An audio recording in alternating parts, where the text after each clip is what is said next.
Dawn in the Shadow Sanctuary wasn't like normal dawns. Light didn't invade gradually, it simply changed, as if someone had flipped a dimensional switch. Total darkness to perpetual ethereal twilight that never quite became full day. John discovered later this was intentional. Shadow warriors trained in reduced light, forcing their shadow senses to develop faster. He woke with pain he didn't know was possible. Every muscle screamed. Every joint was stiff. He was certain some ribs were cracked, though already healing with that unnatural speed. Barely had time to dress. Black training clothes had magically appeared, folded at the foot on his foot when the door slid open violently. 5 minutes late, Yuki stood there, looking not a day older nor having slept a second. On the battlefield, you'd be dead.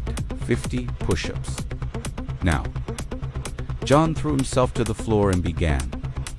By the 10th, his arms trembled. By 20th, they practically collapsed. By 30th, tears of effort streamed from his eyes. Pathetic! Yuki kicked his back lightly. A true shadow would do 500 before breakfast.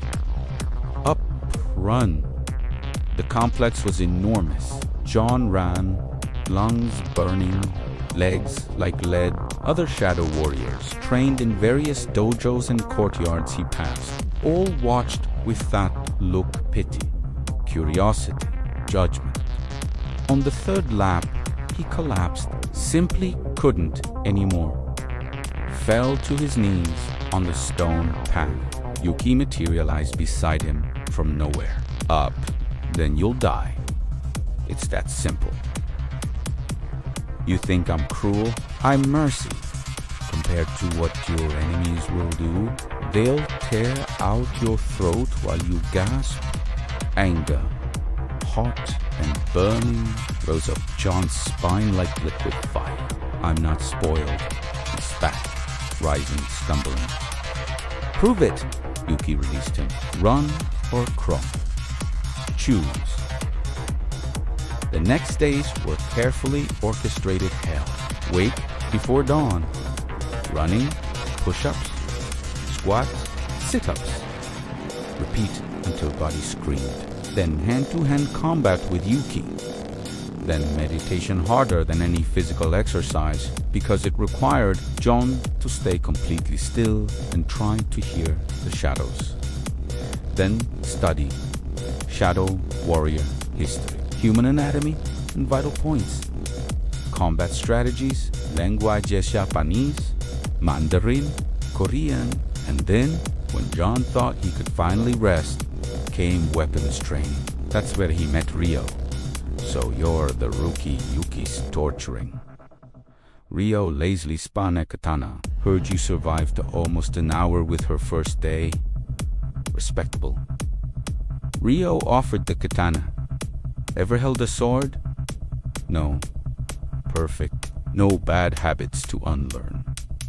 He demonstrated proper stance, natural and relaxed. Shadow warriors traditionally favored the katana and Yari Japanese spear, Ryo explained, while John tried copying his stance. But you'll learn all weapons. Training continued relentlessly. John's body changed.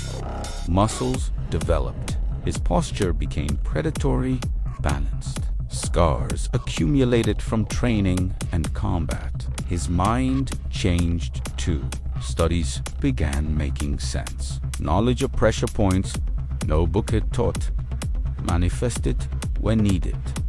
Ancestral memory, blood remembering. And his powers grew. Invisibility became something he could activate with a thought. Could maintain it for minutes, then hours. Intangibility was harder. Required intense concentration because he had to convince every cell of his body to become shadow. Often, parts of him stayed solid, while others went transparent. Strength came naturally. Shadow warriors were efficient. Every muscle operating at absolute maximum capacity. John could lift 5 times his body weight with effort. Speed was his favorite. When fully manifested, Jon could cross the training courtyard in less than 2 seconds. The world around him became and weapons. Weapons.